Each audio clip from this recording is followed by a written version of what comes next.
All right, let's talk about a movie that, by all accounts, should have been a total disaster. A film that was almost impossible to make, that audiences absolutely hated when it came out, and then, somehow, it became this unkillable cultural icon. We're diving into the absolutely wild story behind American Psycho. So, how in the world did this happen? How does a satirical horror flick from the year 2000 completely take over modern internet culture more than 20 years after it was released? Well, the answer is a crazy story full of artistic battles, huge career risks, and some seriously accidental timing. I mean, think about it. Today, Patrick Bateman he's everywhere. He's a meme. He's this weird archetype for the Sigma male. He's somehow a symbol of anti-consumerism and a fashion icon all at once. The movie's influence has just exploded in ways the creators never ever intended. And the biggest irony, a character created to show how empty materialism is now a guy that some people actually look up to. It's wild. But to really get the movie, we have to go back to the beginning. We have to start with the book, a novel so graphic, so controversial, that pretty much everyone considered it completely unfilmable. Okay, so the original book by Bret Easton Ellis, it was an absolute bombshell when it dropped in 1991. It was this hilarious, deadpan takedown of 80s yuppie culture, but it was also wrapped in scenes of such unbelievably graphic violence that it caused this massive public outcry. The idea of putting that on a movie screen, yeah, people thought it was impossible. And look, this wasn't just critics or pearl clutchers saying this. The author himself, Bret Easton Ellis, said flat out that he thought his own book was possibly unfilmable. That's the challenge we're starting with here, an impossible task. So the journey to get this thing made was, well, a total nightmare that lasted nearly a decade. A producer named Edward Pressman buys the rights way back in '92, but the first big director attached was David Cronenberg. And his idea was, frankly, bizarre. He wanted to cut out all the violence and all the iconic restaurant scenes. I mean, what's even left at that point? It wasn't until 1996 that director Mary Harron came along with a vision that actually made sense. Lean into the satire and treat it like a dark comedy, a period piece about the ridiculousness of the 80s. Okay, so they finally had a script, but the real fight, the all-out war, was just beginning. And it was all about one thing: who was going to play Patrick Bateman? This was a battle that pitted artistic vision against pure, big-money commercial pressure. And this is where it just gets insane. You basically had two completely different movies at war with each other. On one side, you've got the director, Mary Harron. She wants a relative unknown at the time, Christian Bale, for a sharp $10 million satire. But the studio, Lionsgate, oh no, they wanted the biggest star on the planet, fresh off Titanic, Leonardo DiCaprio, for a big psychological thriller directed by Oliver Stone. These two visions weren't even on the same planet. This disagreement just spiraled into absolute chaos. First, Lionsgate just goes around Harron's back and announces that DiCaprio is their star.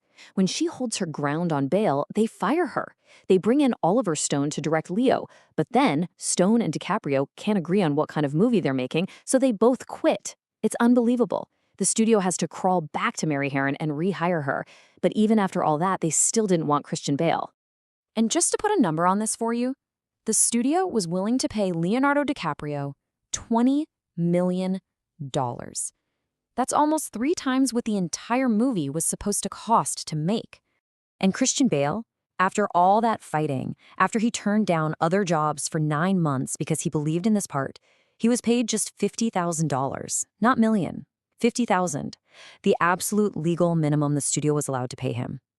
The contrast is just breathtaking. Literally everyone was telling Bale, don't do this is career suicide. You had A-list stars running away from the part. The book was considered toxic. The studio obviously didn't want him. And you know what? All of that just made him more determined to do it. So, against all odds, the underdogs won. They finally got to make their movie. Now came the hard part. They had to actually create the monster. And they did it by obsessing over every single unsettling little detail. Christian Bale's transformation was just legendary.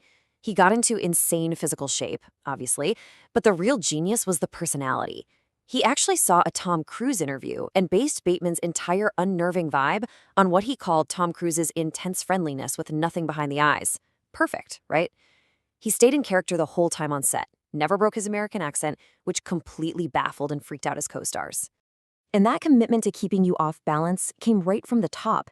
Director Mary Harron had this brilliant idea for Willem Dafoe's scenes as the detective. For every single take, she had him perform it 3 different ways. One where he's sure Bateman is guilty, one where he's just suspicious, and one where he's totally clueless. Then she just edited those different takes together, so you, the audience, can never get a read on him. It's genius! But here's the kicker. On set, nobody thought this was brilliant at all. His co-star Josh Lucas later said that during filming, the other actors literally thought Bale was the worst actor they had ever seen. They saw this stiff, alien-like performance and just could not understand why Mary Harron fought so hard for this guy. They didn't get the joke yet. So the movie gets made, it gets released, and this is where the story takes its most unexpected turn of all. The incredible journey from a polarizing premiere to a full-blown cultural phenomenon. Now, let's be super clear. This was not a blockbuster. Not even close. On a tight $7 million budget, it made about $34 million worldwide. You know, a nice little profit for the studio, but it hardly set the world on fire. Its real success would come much, much later. And this just shows you the massive disconnect between how people saw it then versus how we see it now. Critics were kind of split down the middle, but audiences at first hated it. It went from this niche, indie film with a failing grade from viewers to being hailed as a satirical classic with this massive, enormous cult following online. And when I say audiences hated it, I'm not exaggerating.